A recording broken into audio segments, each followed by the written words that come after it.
पिछले 2 दिन में पाकिस्तान को भारत की तरफ से 3 धमकियां ऐसी गई है जहां पर उसकी ज्योग्राफी बदल देने की बात की गई है। कल भारत के रक्षा मंत्री राजनाथ सिंह ने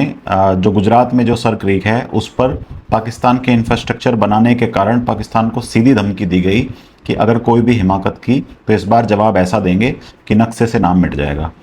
आज अपने एयरफोर्स के चीफ ने एक प्रेस कॉन्फ्रेंस करी जिसमें उन्होंने कहा कि हमने पाकिस्तान के 10 से भी ज़्यादा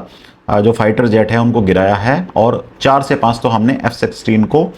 जो खड़े हुए मेंटेनेंस हो रहा था उनको वहाँ पर नष्ट किया है और अगले ऑपरेशन में हम पाकिस्तान को ध्वस्त कर देंगे। इसी के साथ भारत के आर्मी चीफ द्विवेदी जी ने भी ये कहा है कि अगली बार जब ऑपरेशन सिंदूर 2.0 होगा तो ये संभावना है कि भारत का पाकिस्तान का इतिहास और भूगोल दोनों बदल जाए। तो इस प्रकार भारत की तरफ से पाकिस्तान को 2 दिन में 3 धमकियां देना, और ये धमकियां नहीं है, भारत कभी भी गीदड़ बग्गी नहीं देता, वो कभी भी खाली धमकी नहीं देता। और जब विशेष रूप से भारत के आर्मी चीफ और एयरफोर्स चीफ बात कर रहे थे तो आप मानकर चलिए कि पर्दे के पीछे कुछ तो ऐसा चल रहा है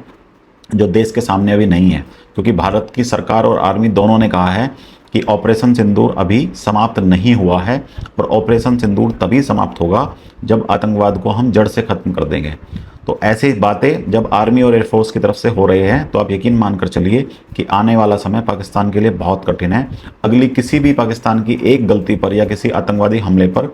भारत पाकिस्तान को वो जवाब देगा जो उसने कभी सोचा भी नहीं होगा। और भारत की जो आर्मी और एयरफोर्स जो आधुनिक हथियारों के साथ जो प्रिपरेशन कर रही है वो पाकिस्तान सोच भी नहीं सकता, क्योंकि वो सिर्फ बातें करते हैं, वो हवाई बातों में सिर्फ दावे करते हैं कि हमने युद्ध जीता, हमने ये किया वो किया, लेकिन भारत करके ही दिखाता है। जैसे सिंदूर में उसने किया था वैसे भी आगे भारत करेगा। तो सावधान हो जाइए, भारत की आर्मी का अगर दिमाग खराब हुआ तो इतिहास भूगोल सब मिटा दिया जाएगा।